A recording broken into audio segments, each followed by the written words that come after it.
Olá, pessoal! Sejam muito bem-vindos à nossa expedição de hoje. Aqui é o seu professor de Geografia e eu vou guiar vocês por uma análise incrível sobre um dos continentes mais fascinantes e poderosos do nosso planeta, a América do Norte. Já peguem os cadernos, ajeitem-se nas cadeiras e bora lá, porque o conteúdo de hoje está imperdível. E a gente já vai começar com aquela pergunta de US$ 1 milhão, né? O que, afinal de contas, faz da América do Norte essa verdadeira superpotência global? É exatamente isso que a gente vai desvendar juntos agora. E ó, a resposta não é simples não, tá? A gente vai ter que cavar fundo na geografia física, entender a história e, claro, olhar atentamente para a economia. Para a gente não se perder, olha só o nosso roteiro. Primeiro, o palco físico. Depois, a gente passa pelas fronteiras e territórios, seguido pelos povos e a colonização. Aí a gente entra na trilha da independência e, para fechar com chave de ouro, economia e poder global. Então, começando pelo nosso módulo 1, o palco físico. Vamos dar uma olhada na geografia e no clima. Gente, para entender qualquer lugar no mundo, a primeira coisa é saber onde ele está, certo? A América do Norte fica ali, estrategicamente posicionada nos hemisférios norte e ocidental. E acredita em mim, essa localização não é só um detalhe no mapa. É ela que vai ditar absolutamente tudo, desde as mudanças malucas de clima até as grandes rotas comerciais que a gente vê hoje. Agora, imagina só a quantidade de água em volta disso tudo. Esse continente é literalmente abraçado por 3 oceanos gigantescos. O glacial ártico lá no congelante norte, o Pacífico a oeste e o Atlântico a leste. Mas o verdadeiro pulo do gato está lá dentro, no interior.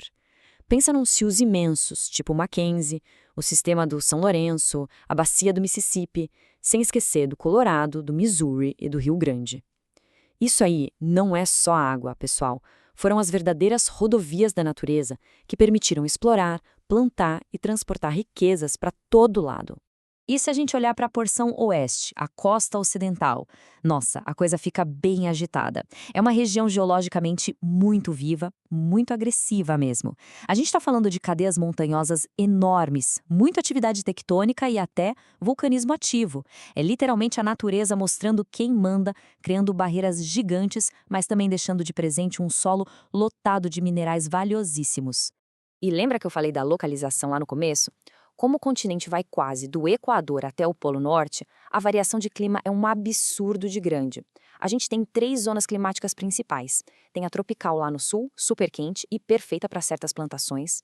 A temperada do norte no meio, com aquelas estações do ano bem marcadinhas onde rola o maior agito econômico. E lá no topo a zona glacial ártica, um frio de rachar, um verdadeiro desafio de sobrevivência. Tudo bem até aqui? Então vamos pular para o nosso módulo 2, fronteiras e territórios. Quando a gente olha o mapa político, vemos 3 gigantes que tomam conta de quase tudo: Canadá, Estados Unidos e México. Mas, olha que curioso, a gente ainda tem os pedacinhos da Europa em pleno solo norte-americano. A Groenlândia, que é imensa, pertence à Dinamarca. As famosas Bermudas são do Reino Unido, e ainda tem umas ilhas chamadas São Pedro e Miquelon, que são da França. Dá para acreditar? E aí você me pergunta, professor, como assim território europeu na América? Na geografia, a gente chama isso de departamentos ultramarinos. Basicamente, são pedaços de terra que pertencem legalmente a um país soberano, mas ficam isolados, super longe do território principal deles. É meio que uma herança, um resquício geopolítico lá da época das grandes navegações que está lá até hoje. Agora, voltando para aqueles 3 grandões, é muito legal ver como a natureza literalmente desenha o mapa político. O Rio Grande é o exemplo perfeito disso, guardem bem. Ele é simplesmente a linha divisória natural que marca uma boa parte daquela fronteira super complexa e extensa entre o México e os Estados Unidos. É a água ditando até onde vai um país e onde começa o outro. E isso nos leva direto ao nosso módulo 3, povos e colonização. Gente, antes da gente sequer pensar em falar de navios europeus cruzando o Atlântico, a gente precisa honrar quem já estava aqui, certo? Os povos originários. Só na região onde hoje são os Estados Unidos, já existiam civilizações indígenas incríveis e super complexas. Tribos guerreiras como os Apaches e Comanches, além dos Navajos, Sioux e os Cherokees. Essa galera já tinha uma relação de respeito profundo com toda aquela geografia que a gente acabou de ver. Mas aí, a história dá aquela guinada drástica no final do século XV. Essa data aqui vocês precisam gravar, 1492. Foi o ano em que o navegador Cristóvão Colombo deu as caras por aqui. Na visão dos europeus, ele descobriu essas terras, que logo ganharam o apelido de Novo Mundo. E bom, não preciso nem dizer que isso virou a demografia de cabeça para baixo e mudou a história do planeta para sempre, né? E com essa onda de colonização que rolou depois, surgiu uma divisão no continente que cai muito em prova, viu? Pensem comigo. Por que será que os Estados Unidos e o Canadá são agrupados e chamados de América Anglo-Saxônica, separados do México e do resto da América Latina? Já pararam para pensar nisso? A resposta está na raiz de quem chegou lá para colonizar. A fundação das 13 colônias originais foi feita majoritariamente por protestantes britânicos. E como eles foram colonizados em peso por esses povos anglo-saxões, os Estados Unidos e o Canadá acabaram herdando não só o idioma, mas também toda uma bagagem cultural super parecida. É exatamente isso que define a essência da América anglo-saxônica. Bom, e como esses lugares viraram nações de verdade? Vamos para o módulo 4, a Trilha da Independência. A coisa engrena de vez com estouro no dia 4 de julho de 1776, quando as 13 colônias batem o pé e declaram independência, fundando os Estados Unidos. Dá um salto no tempo de quase um século, lá para 1867, e a gente vê os americanos fazendo uma jogada de mestre. Eles compram o Alasca, aquele território gigantesco direto da Rússia. E o Canadá? Bem, provando que o tempo da política tem um ritmo próprio, o Canadá só foi cortar de vez o cordão umbilical e romper os últimos laços com a Inglaterra bem mais recentemente, lá em 1982. E chegamos no nosso último passo, o módulo 5, Economia e Poder Global. Vamos ver como tudo isso se traduz em força na prática.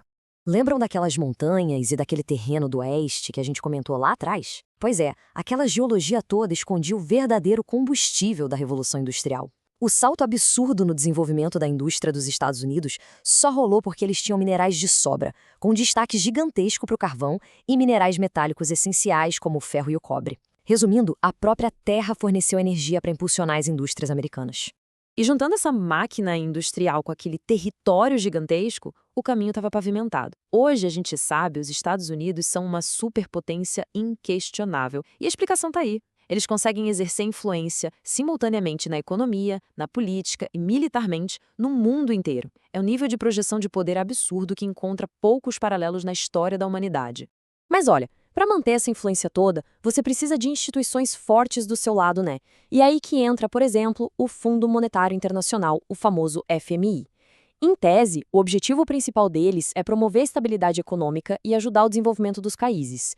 Só que como os Estados Unidos são os maiores financiadores, eles têm um peso enorme lá dentro.